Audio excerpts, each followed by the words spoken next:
Jackson Katz is an author, educator, and filmmaker, a man who is speaking out on one of the most prevalent problems in society today. And he turns the tables a bit to say that the issues of violence against women are actually men's issues, and that society needs to look at the attitudes of men and boys in our culture today. Katz presented his ideas to an audience of community leaders recently at Anoka Ramsey Community College.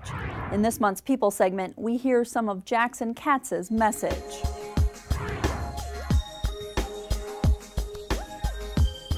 Historically, the issues of domestic and sexual violence and all the other related issues of gender violence have been seen as women's issues that some good men help out with. And I'm here to say we need a new way of thinking. Okay? These aren't women's issues that some good men help out with. And I'm going to argue that, in fact, they are men's issues. Jackson Katz has worked for over 2 decades fighting sexism. He's a leader in the area of gender violence prevention education with men and boys, particularly in the sports culture and military. Katz says violence against women is being perpetrated by men, and more men need to take a stand. He also says men need to change what have become societal norms. In other words, true wisdom for men on these issues resides, as far as I'm concerned, in thinking not about how different the men are who are perpetrating these crimes are from us, but rather how much we have in common with them. Now, I'm not saying that all men are potential, homicidal maniacs or something. That's not a fair reading of what I'm saying. But I am saying that the guy who just murdered his family, the fellow college student who just raped a fellow college student after a party, that guy is living in the same community as I am. He's consuming the same media as I am. He went to the same schools. We live in the same town. Or, he could even be my brother. He's not some monstrously different person. I'm not defending his behavior by saying this, but I'm saying that we need to start thinking about the culture that we're all growing up in, that we're all being socialized in, that we all are a part of, that has produced these abusive men. That's the introspection that needs to happen, both personally, how we personally have grown up in this culture, but also how the culture itself is implicated. Katz says the culture all around us perpetuates sexism and violent behaviors of men against women. From violent video games, professional wrestling, movies, and television, to sexist jokes among friends or locker room banter. All of these examples perpetuate society's tolerance for violence and sexism. In his book, The Macho Paradox, Katz talks about why violence against women is a men's issue. He tackles the idea that social institutions, community leaders, and the population at large need to challenge what has become acceptable or legitimized male behavior. Katz says not enough men speak up and challenge sexist talk and behavior within their own peer groups. We need more men with the conscience, with the consciousness, with the moral integrity, sometimes with the physical courage, to speak up and break our complicit silence and challenge other men's sexism and sexist abusive behavior. And on a whole range of behaviors, not just on the extreme end of sexually assaultive or physically assaultive behavior, but on a range of sexist attitudes and beliefs and behaviors that we know are connected to the end game of abuse. Now, how do we expect, for example, our sons to grow up in this society and to be men of integrity who treat girls and women with respect, who treat other boys and men with respect, who treat themselves with respect, and who speak up when they see their friends not doing so? How do we expect our sons to do it if they don't see their fathers doing it? If they don't see other adult men in the public culture doing it? But you know what? When's the last time you saw an adult man in the public culture of the United States challenge another adult man's sexism? It doesn't happen very often, does it? You might see a woman challenge a man's sexism, and sometimes women will just bite their lip, right? And they'll just say, how many times am I going to get into an argument? How many times am I going to call attention to myself by saying something? But so a lot of women hold their. But if you do see a person challenging a man's sexism, it's almost always a woman, right? Again, what are we saying to our sons? What are we saying to young men when they don't see it happening by adult men? We need to normalize this process.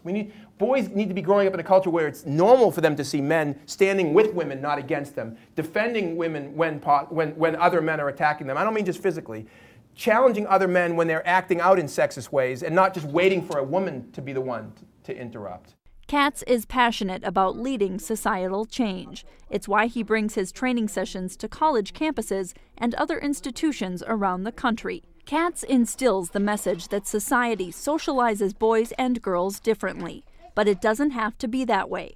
Boys are not born to be more violent than girls. Something happens within our cultural framework, and Katz contends that more people have to pay attention, or the violence is never going to come to an end. I really like the message that Jackson Katz brings to the public, and it's about the fact that men need to be involved in this. Connie Moore is the executive director of Alexandra House, an Anoka County shelter for women and children fleeing abusive relationships.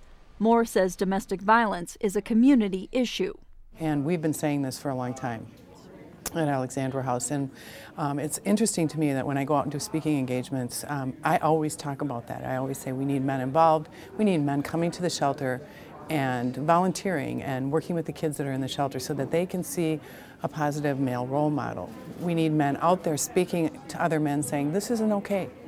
We need them sitting on committees that we're involved in. We need them, coming to the events that we have and speaking about what's really going on. This is about what is happening, and it's men who are the majority of perpetrators. And like Jackson Katz says, it's not all men, and we know that. But it is a problem, and it's about gender, and it needs to change. And the only way it can change is when men get involved and start really saying to other men, stop it. Several initiatives are underway in Anoka County and statewide to raise awareness about domestic violence and sexual assault, and to put an end to the abuse. Coaching Boys into Men is one initiative underway in Anoka County that's getting coaches and mentors on board to help teach boys at a young age how to respect themselves and girls, and that violence isn't the way to solve problems. This handbook has tips to help coaches grab on to those teachable moments, both on and off the field, that can help in all areas of life. We need to get more coaches involved.